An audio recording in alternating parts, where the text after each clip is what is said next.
Ruby. हाँ भाभी।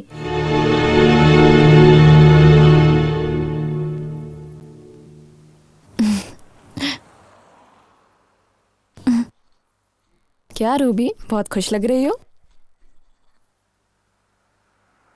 अरे लो लो लो, मुझे दो, मुझे दो भाभी। मैंने कहा ना मैं करूंगी। तुम जाओ वहां जाके काम करो। भाभी, आपको ये करने की जरूरत नहीं। आज से खाना मैं बनाऊंगी। अब तुम जाओ।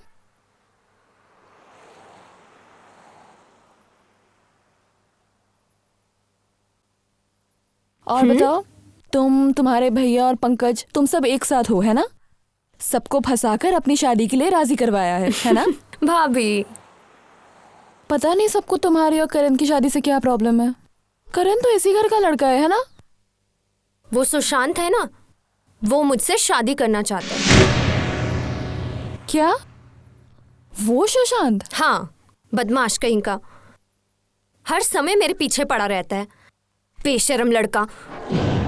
भाभी, उससे शादी करने से अच्छा मैं खुद नदी में जाकर कूद जाऊं, ये ज्यादा अच्छा होगा। दीदी, मुझे थोड़ा चीनी लाके दो ना। तुम जाओ, मैं लेकर आती हूँ।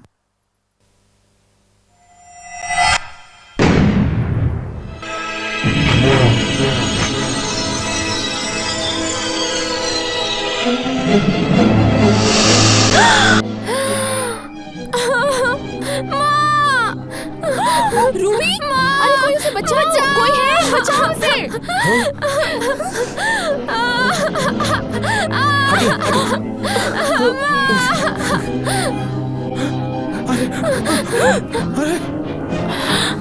रूबी, रूबी,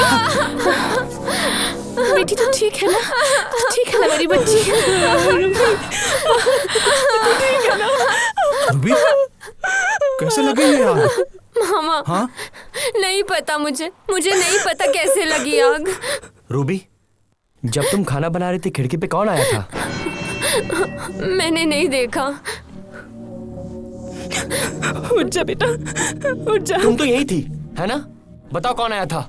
हाँ, मैं यहीं पे थी, पर भाभी ने मुझसे कहा भाभी और दीदी मिलके रसोई का सारा काम संभाल लेंगी। सबके सब निकम्मे हैं। रसोई घर छोड़कर बाहर क्यों गई थी?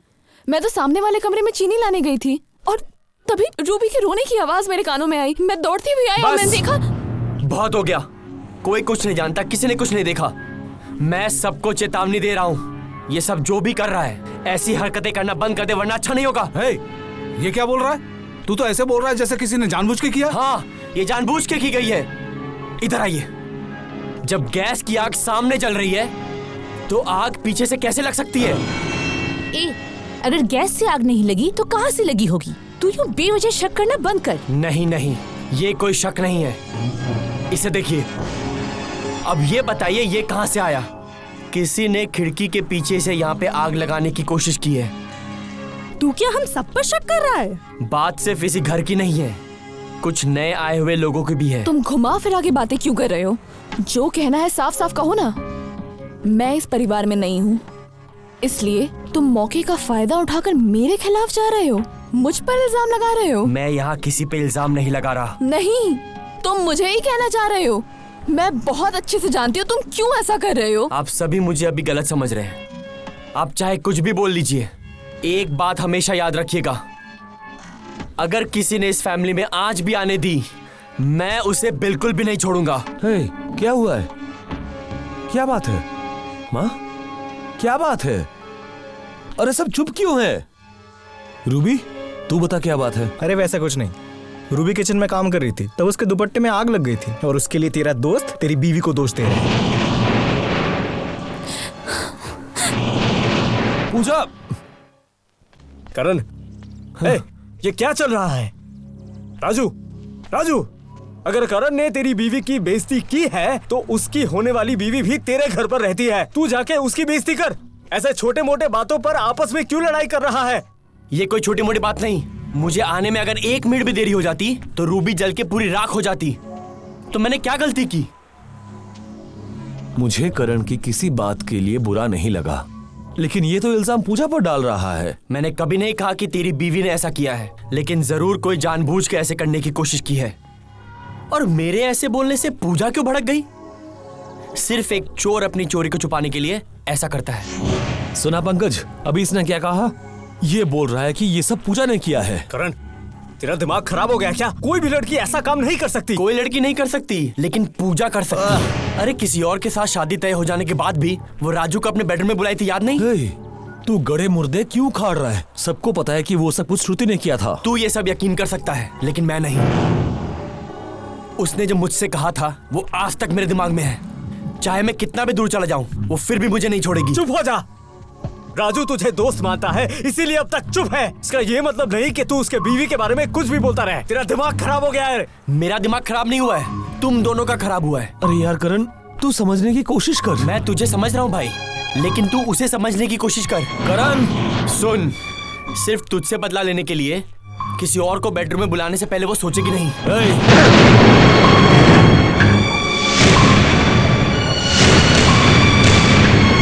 राजू,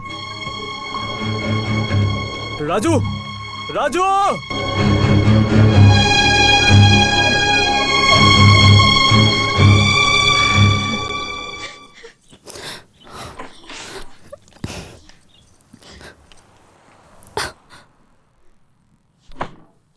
पूजा, करण के बर्ताव के लिए मैं तुमसे माफी मांगता हूं। उसने तुम्हें इस तरह से बोलकर बिल्कुल सही नहीं किया, लेकिन यकीन मानो इसमें मेरी कोई गलती नहीं है। वो मुझसे कुछ ज्यादा ही प्यार करता है और इसलिए उसने तुम्हें यह सब कहा। तुम मुझे समझने की कोशिश करो। क्या समझूं मैं? हाँ, क्या समझना चाहिए मुझे? शादी के बाद से ही बहुत कुछ सुन रही हूँ मैं, पर कोई बाहर वाला मेरी बेइज्जती करेगा, मैंने ये कभी सोचा भी नहीं था। लेकिन इस बात पर यकीन कौन कर रहा है? कौन यकीन करता है और नहीं, मुझे ये नहीं जानना।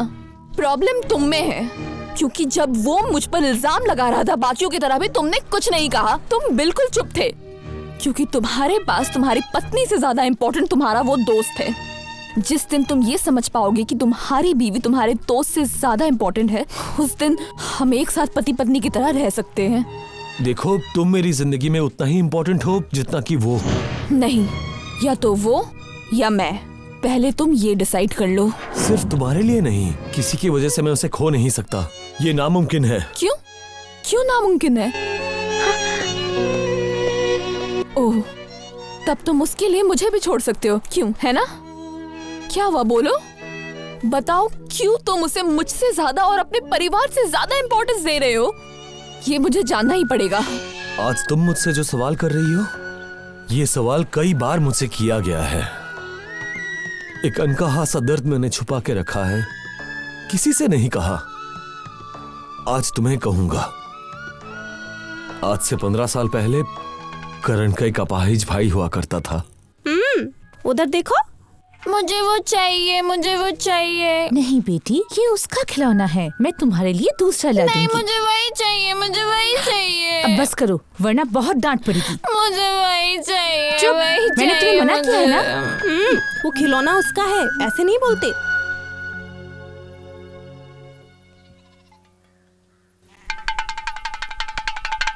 देखा, तुम्हारे जैसा बिल्कुल नहीं है। कितना प्यारा बच्चा है। बेटा, तुम्हारा नाम क्या है? ए सुनो,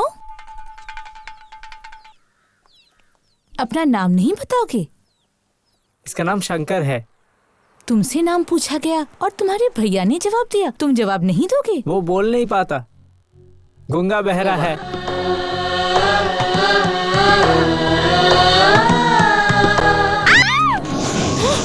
पंकज, इसे संभाल, मैं अभी आया। हे भगवान, मेरी बच्ची।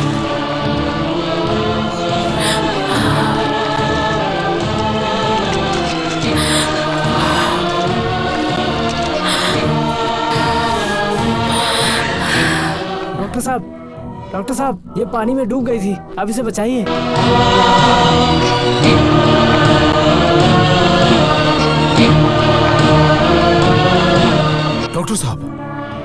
डॉक्टर साहब, कैसी है मेरी बेटी? डरने की कोई बात नहीं, पानी निकलते ही ये ठीक हो जाएगी।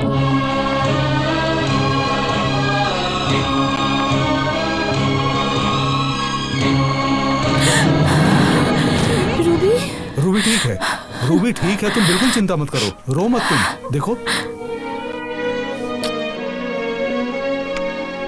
रूबी,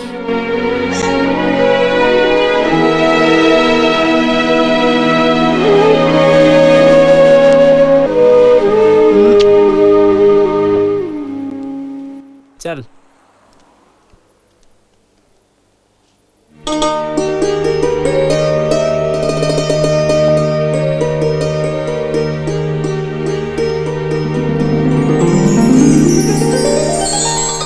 करण की जिंदगी में बस उसका भाई ही था, वो उसका सब कुछ था। और एक दिन उसकी भाई की मौत होती है, और उसकी भाई की मौत मेरी वजह से हुई थी। मुझे आज भी याद है उस दिन की बात। मैं उसके भाई से मिलने के लिए उसके घर गया था।